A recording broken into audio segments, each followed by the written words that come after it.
Okay, welcome to this video on completing the square and the related concept of perfect trinomials.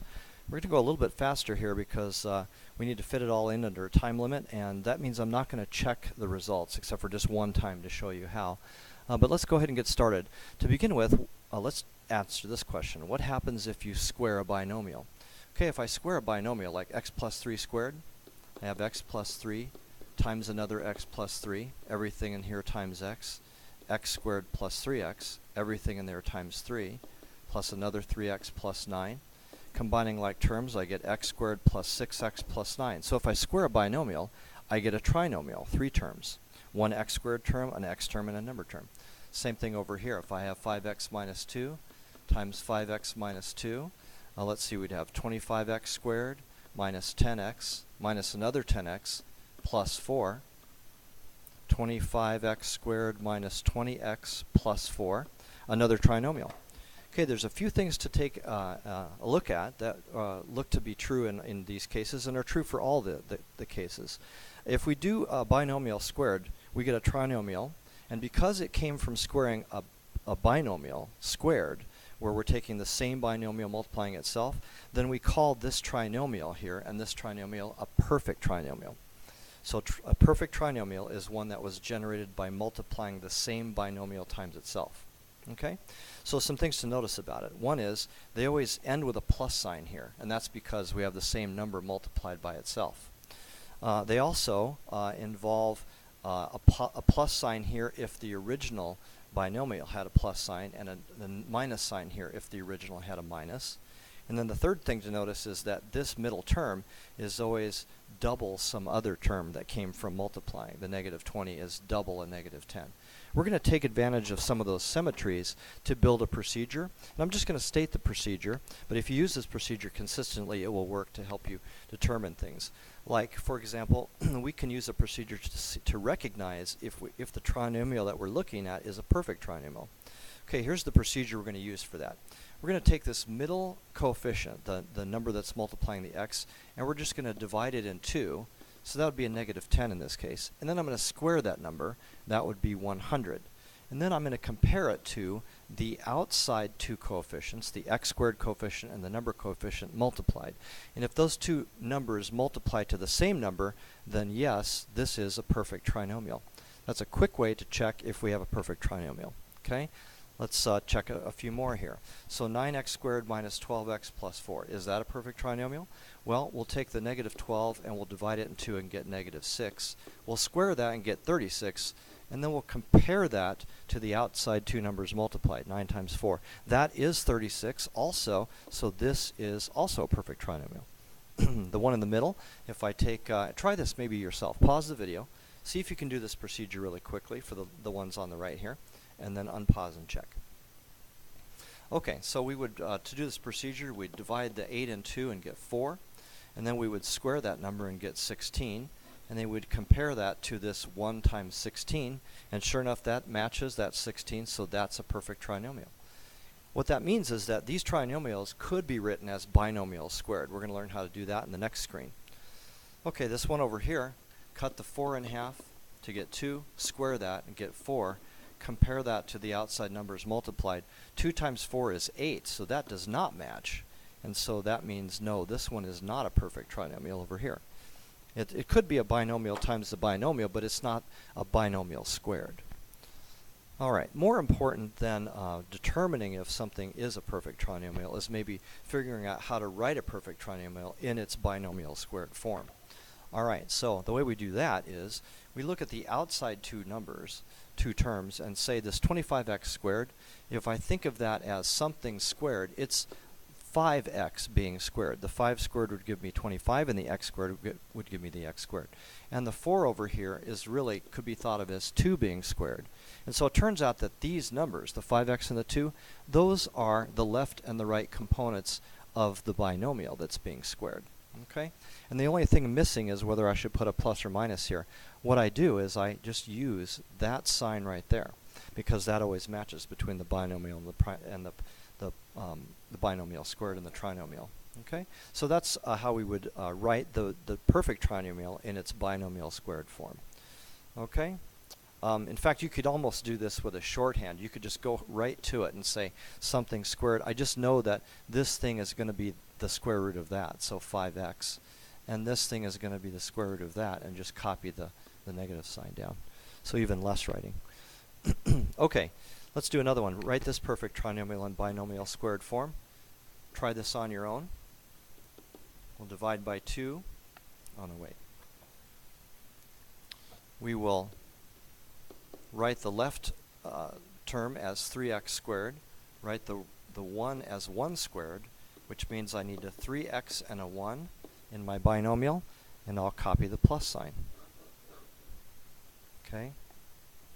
I'm not going to do the other form here. Let's see. All right, so that's the procedure we would use. So that covers perfect trinomials. Perfect trinomial, we can recognize them, and we can write them in their binomial squared form. All right. So probably the more important thing of all, right, is to learn this procedure called completing the square. So completing the square is used when we have a part of a perfect trinomial. Like let's say we have x squared plus 6x. And we want to figure out what we would have to add to it to make it a perfect trinomial, and then write that in the binomial's square form. So that's why this is called completing the square. We're going to figure out what we need to do to add to complete this to make it a perfect trinomial, and write it in its square form. Okay, so let's do this procedure, right? To figure out what I need to write, I'm going to do the recognizing trinomial procedure. I'll take the 6 and I'll divide that by 2 to get 3.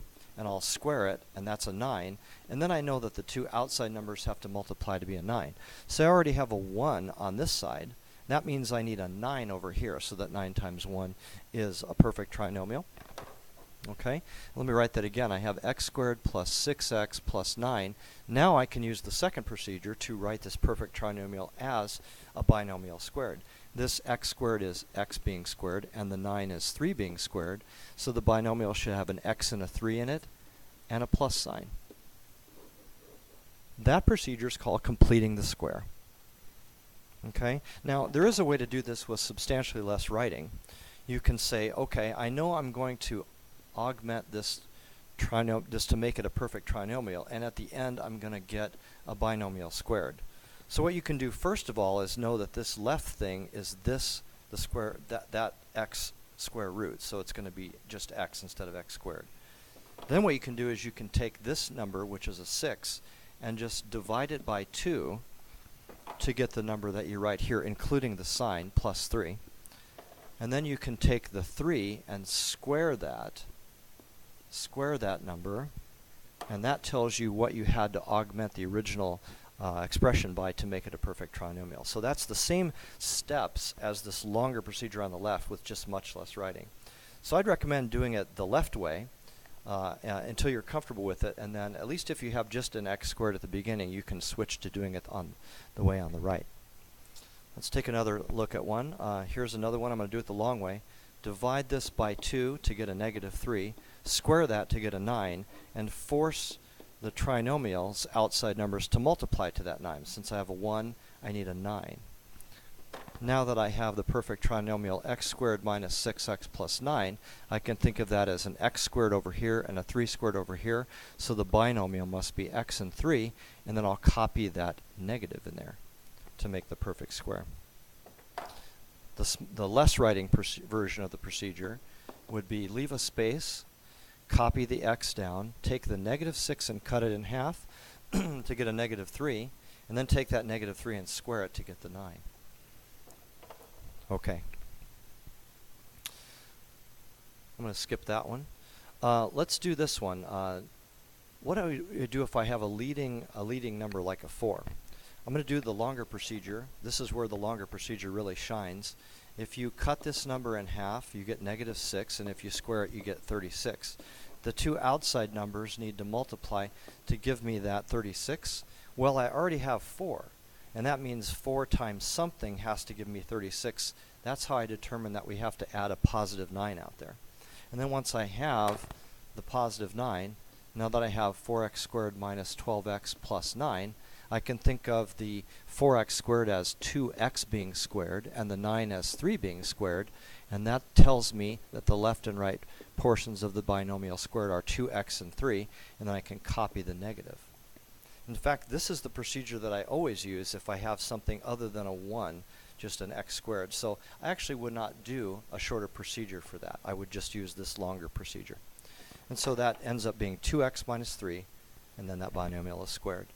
Okay, here's another one to look at. Let's cut this in half. We have 4. If I square it, I have 16. I need the outside numbers to multiply to that 16, but I already have a 16, so the other number only needs to be a 1. And if I have 16x squared plus 8x plus 1, then I can think of the 16x squared as 4x being squared and the 1 as 1 being squared. And then I will have 4x plus 1 as the binomial that's squared. Okay?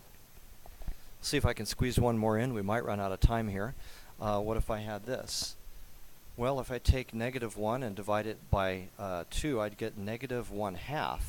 If I square that, I get positive 1/4. So I could have a fraction here. And I have to have the outside two things add up, multiply together to give me 1/4. I have a 1, so this got to be a 1/4 over there, right? So now I've got this perfect trinomial, x squared minus x plus a 4th. And if I think of the x as x squared and I think of the 4th as a half squared, then that means that it's x minus 1/2 is the binomial square form.